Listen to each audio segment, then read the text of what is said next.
We recently conducted a survey of patients and the anxieties they might have before they come into hospital for an anaesthetic and an operation.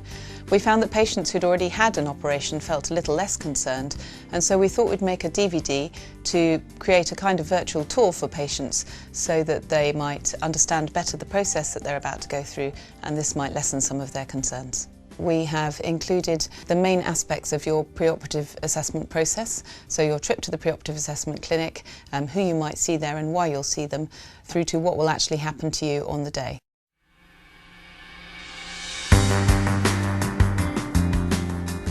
Once it's been decided that a patient requires an operation, they then need to be seen in the pre-assessment clinic. They will see a couple of nurses, one who will do things like height and weight and measure blood pressure, and another nurse who will go through a healthcare questionnaire with the patient in order to find out a little bit about any medical conditions that the patient might have. There are some patients who, having seen the preoperative assessment nurse in clinic, will need to then go on and see a doctor who's an anaesthetist in clinic as well. These patients will either be having certain types of operation or they will have certain medical conditions which may need a little bit more thought before their anaesthetic in order to ensure that the anaesthetic is as safe as possible. So the anaesthetist will then talk to the patient about their condition. They will describe the kind of anaesthetic they might have for their operation, and they will arrange any further tests or investigations that the patient might need before they go on to have their operation. When a patient receives an appointment for the pre-assessment clinic, they should bring with them any medication that they're taking or a list of the medication, or both. That would be absolutely fine. Plus any details that they might have of medical conditions that they are being treated for. If a patient has any concerns after they've been to pre-assessment clinic, then they are always welcome to call and get any further advice that they need about medications they might be taking or questions they might have about their anaesthetic and operation. On the day of surgery, patients who are having day surgery, so will be going home the same day, will go to the day surgery unit or ward. Patients who are expecting to stay in the hospital for one or more nights will go to one of a couple of different areas. They might go straight to the ward where they're expecting to stay, or they might go to a day waiting area where they'll be checked in and got ready for their operation, and then after their operation they'll return to a different ward bed. It is particularly important to remember to bring your medications and a list of your medications, plus something to read or something to do while you wait for your operation to happen. When a patient arrives in the ward and is checked in, there are certain routine things that the nurse will check and go through with the patient. The blood pressure, your pulse and the oxygen levels will be rechecked by the nurse. They will place a name band on every patient, and they will also recheck the patient's medications and whether they have any allergies. They'll then ask a list of routine questions which are repeated throughout the day, and including when the patient last ate and drank.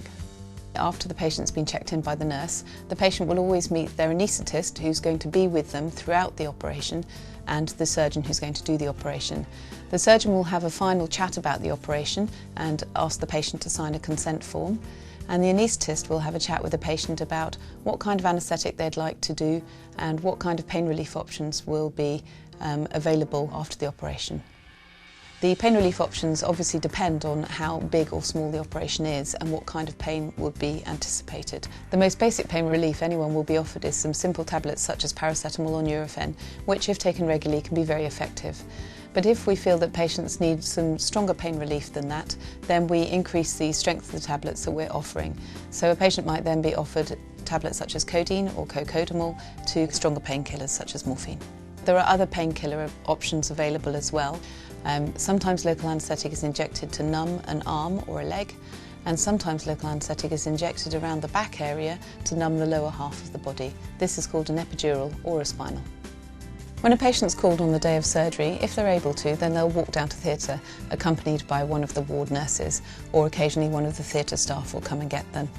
If a patient finds it difficult to walk or uncomfortable, then they'll be offered the option of either travelling to theatre on a chair or on a trolley, whichever the patient prefers. When a patient arrives into the anaesthetic room, it can feel a little daunting because there will be a number of people there, all wearing blue or green scrubs. The patient will be asked to climb onto a trolley and they'll be made comfortable with a pillow and a blanket. And then monitoring will be attached, which will include a blood pressure cuff, an ECG on the chest and a little peg on the finger which measures oxygen levels. The anaesthetic nurse will then check in the patient, asking a lot of the same questions again and making sure that we've got the right patient for the right operation on the right day. The patient will then have a small cannula or drip placed into the back of their hand, which will allow us to give them the anaesthetic medication that they need to go off to sleep. Before any drugs have been given, they are fully awake, so they will remember clearly all that part of the procedure. As soon as 1 or 2 anaesthetic medications have been given, it's likely that the patient will start to feel a little drowsy and may well be forgetful of anything that happens afterwards. But some patients remember clearly the moment of going to sleep. For the patients that it's been decided it would be helpful to have some kind of local anaesthetic block, either in an arm or in their back, this will be done before the patient goes off to sleep. If this is an injection in the back, the patient will normally sit up on the trolley. If it's an injection in, for example, your neck or shoulder, then the patient will be lying on the trolley with their arm out. After the block has been given and the anaesthetist is happy that the patient is comfortable, the general anaesthetic will be given and the patient will drift off to sleep. While the patient's having their surgery, the anaesthetist is with them all the time, keeping an eye on them and making sure that they're safe. They'll have been given painkillers and anti-sickness drugs as needed during the operation.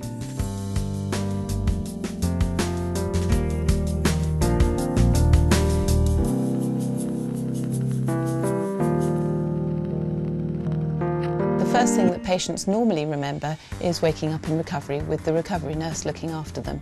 We try and prevent sickness in all patients, but it's possible there might be a little bit of sickness, and if this is the case, then the patient should let the recovery nurse know straight away so that they can treat it with a medicine.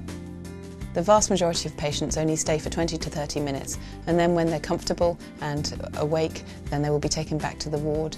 A few patients are kept in recovery for longer. These tend to be patients who were less well or who have had a more major operation, and so they're kept in recovery for a period of several hours to make sure that they're stable, that they're well, that their pain is well controlled.